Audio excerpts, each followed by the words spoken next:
Another tambay serye na naman ang pagsasamahan natin today. Welcome to my journey in finding Matt Tambayan. My name is Matt, your freelance MCpreneur. New hair color tayo ngayon, thanks to Mama Noski Salon. And we're ready para maglaba. Charot!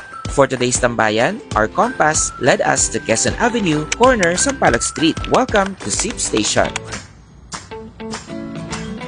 As you can see, maluwag ang kanilang area. They can cater up to 30 sippers at a time. Sippers, wow pala decision sa tawag nila sa customers nila. The place is well lit, lalo na during daytime. Iwasan lang humarap sa glass door para di ka masilaw sa kapangyarihan ng araw. Para di ka masilaw, lalo na kung may plano ka to work or study. Yes, pwedeng-pwede ka rito mag-aral, magtrabaho, gumawa ng research, o tumambay lang. They offer a 2-hour connectivity sa kanilang Wi-Fi. Just enough time para matapos ang dapat tapusin. If you need more time to use the internet, you can order another drink or meal to avail another 2-hour Wi-Fi connection.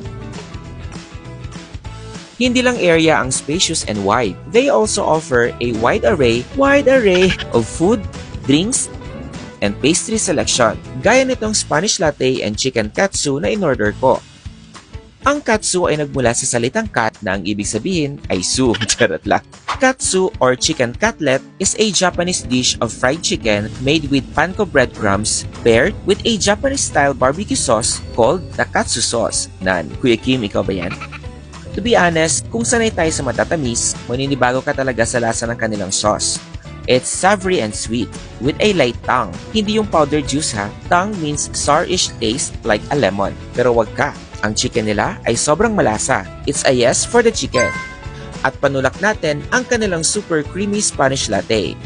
Matamis man sa panlasa, pero baka magulat ka at di makatulog dahil sa 2 shots of espresso na kasama.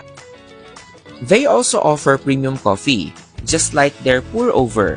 And the catch is, pwede mo pang makita kung paano ang process of brewing nila.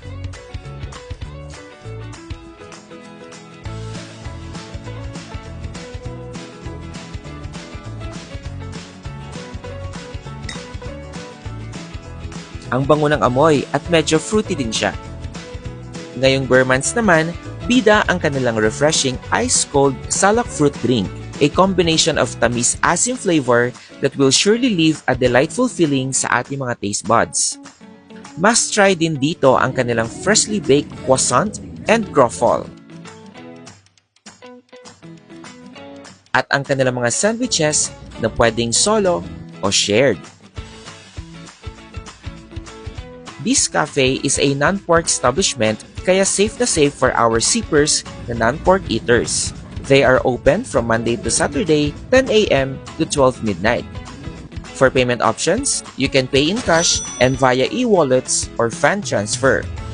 That's it for now. Till our next Tambay serye, help me in finding Matt Tambayan.